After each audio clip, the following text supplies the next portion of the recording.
अरे सदन के अंदर तो कम से कम झूठ मत बोलो।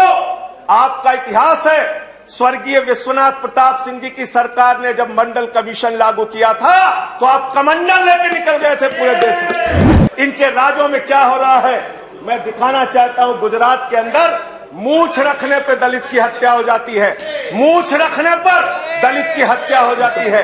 प्रभु श्री राम के नाम पर, मर्यादा पुरुषोत्तम भगवान श्री राम के नाम पे जो मंदिर बन रहा है उसमें चंदा चोरी हो रही है और कोई कार्रवाई नहीं हो रही। ये ओबीसी संशोधन बिल जो आप लेकर आए हैं, ये उत्तर प्रदेश के चुनाव, उत्तराखंड के चुनाव और बाकी राज्यों के चुनाव को देखकर लेकर आए हैं। आपकी मंशा कोई पिछड़ों और दलितों को उनका हक देने की नहीं है। अपने इस महत्वपूर्ण बिल पे मुझे अपनी बात कहने का मौका दिया। मैं सबसे पहले तो इस संशोधन का समर्थन करने के लिए आम आदमी पार्टी की ओर से खड़ा हुआ हूं सर। लेकिन ये सरकार जब पिछड़ों के हित में कोई बात कहती है, इनके मंत्री और तमाम सांसद पिछड़ों और दलितों के हित में तमाम योजनाएं लागू करने की बात जब कह रहे थे तो मुझे हंसी आ रही थी। मुझे हंसी आ रही थी इनकी कार्यप्रणाली को याद करके।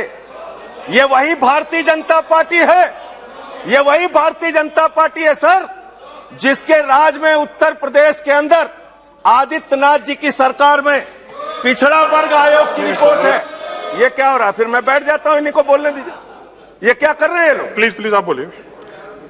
राष्ट्रीय पिछड़ा वर्ग आयोग की यह रिपोर्ट है जिसमें यह साफ तौर पे कहा गया है 22,000 शिक्षक, 69,000 शिक्षक भर्ती में 22,000 नौकरियां पिछड़े वर्ग के लोगों को मिलनी थी, उनको मात्र 3.8% आरक्षण दिया गया।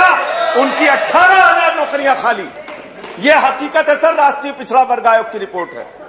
दूसरा सर, बात यहां पर हो रही थी मंडल कमीशन का सपोर्ट किया, मंडल कमीशन का सपोर्ट किया। अरे सदन के अंदर तो कम से कम झूठ मत बोलो। आपका इतिहास है, स्वर्गीय विश्वनाथ प्रताप सिंह जी की सरकार ने जब मंडल कमीशन लागू किया था तो आप कमंडल लेके निकल गए थे पूरे देश में, कमंडल लेके निकल गए थे। और उस कमंडल में भी आप क्या कर रहे हैं?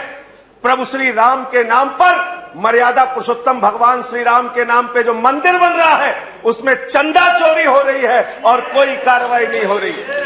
आज मान्यवर, जिस उत्तर प्रदेश का मैं रहने वाला हूं, वहां पर बहराइच के अंदर दलित का बच्चा घोड़ी पर चढ़ता है, उसको पीट के लहूलुहान कर दिया जाता है। उस उत्तर प्रदेश में हाथरस कांड होता है, रात को 2 बजे एक दलित की बेटी को जला दिया जाता है। उसी उत्तर प्रदेश में बलिया के अंदर जयप्रकाश पाल जो पिछड़े वर्ग का है, उसको सारी सरकार के सामने, सीओ के सामने, एसडीएम के सामने उसकी हत्या कर दी जाती है। सर आज ये हालत है। इनके राज्यों में क्या हो रहा है मैं दिखाना चाहता हूं। गुजरात के अंदर मूछ रखने पे दलित की हत्या हो जाती है, मूछ रखने पर दलित की हत्या हो जाती है। आपके जहां जहां आपकी सरकारें हैं, जहां जहां आपके राज्य में भारतीय जनता पार्टी की जहां सरकार है, वहां दलितों को, पिछड़ों को, शोषितों को दबाने का काम आपने किया है।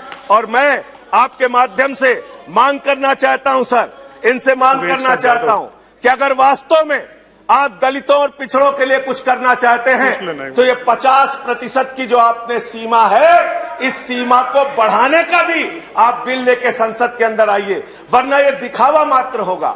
आप एक छोटे से घर में 500 लोगों को रहने के लिए तो कह रहे हैं, लेकिन रहने की कोई व्यवस्था नहीं कर रहे हैं। यानी आरक्षण जब तक आप इसकी सीमा नहीं बढ़ाएंगे तब तक आपका ये दिखावा मात्र है। ये ओबीसी संशोधन बिल जो आप लेकर आए हैं, ये उत्तर प्रदेश के चुनाव, उत्तराखंड के चुनाव और बाकी राज्यों के चुनाव को देखकर लेकर आए हैं। आपकी मंशा कोई पिछड़ों और दलितों को उनका हक देने की नहीं है। मैं मान्यवर आपके माध्यम से बताना चाहता हूं, इसी सदन में एक माननीय सदस्य ने प्राइवेट मेंबर बिल प्रस्तुत किया था, विजय साई रेड्डी जी ने, और उन्होंने कहा था पिछड़ों का आरक्षण संसद और विधानसभा के अंदर भी होना चाहिए था। भारतीय जनता पार्टी ने खुलेआम उसका विरोध किया इसी सदन में। वो दर्ज है कार्रवाई विजय साई रेड्डी के प्राइवेट मेंबर बिल पे। आप बात करते हैं, आप पिछड़ों और दलितों के हित की बात करते हैं। तो मैं मान्यवर ये कहना चाहता हूं, खास तौर से उत्तर प्रदेश में ऐसा राज्य है, मैं आज सुबह आ रहा था, मुझे पता चला 15वां मुकदमा लिख दिया मेरे ऊपर। गैंगस्टर बना रहे हैं सर, मुझे गैंगस्टर बना रहे हैं, बिल पे गैंगस्टर बिल बना पर रहे बिल हैं। पर बिल पर योगी जी से कहिए बिल पर बोलिए। इनकाउंटर कर दे, मेरा इनकाउंटर कर दे। 15 मुकदमे लिख दिए सर, 15 मुकदमे। मेरा जुर्म क्या है, अपराध क्या है? मैंने चंदा चोरी का मुद्दा उठाया। पिछड़ों की बात आप कर रहे हैं। जो किसान आंदोलन पे 8 महीने से बैठा है, वो भी पिछड़े वर्ग से है सर, उसको हक दीजिए। धन्यवाद संजय सिंह जी, वापस लीजिए। धन्यवाद संजय सिंह जी। कंक्लूड कर रहा हूं सर, कंक्लूड कर रहा हूं सर। जो इस देश के पिछड़े वर्ग के लोग महंगाई से परेशान हैं, उनकी नौकरियां चली गई, उनको हक दीजिए उनका सर। कोरोना की महामारी से उनकी कमर टूट गई। पिछड़े वर्ग के लोग बहुत परेशानी में हैं, तकलीफ में हैं। अगर उनकी पीड़ा को आप समझना चाहते हैं तो उनको हक दीजिए। उत्तर प्रदेश में धन्यवाद संजय सिंह जी, समाप्त कीजिए प्लीज। हजारों करोड़ का धन्यवाद धन्यवाद। पिछड़ों नेक्स्ट स्पीकर श्री विनय विश्वम जी। वहां पानी चोरी करने का काम आपने किया। श्री विनय विश्वम जी, धन्यवाद। जब आप धन्यवाद संजय सिंह, समाप्त कीजिए तो आरक्षण की सीमा भी बढ़ाई। धन्यवाद विनय विश्वम जी। सभी अहम खबरों के लिए न्यूज़ MX को सब्सक्राइब करें, साथ ही बेल आइकॉन को जरूर दबाएं। लाइक, शेयर, कमेंट करना ना भूलें।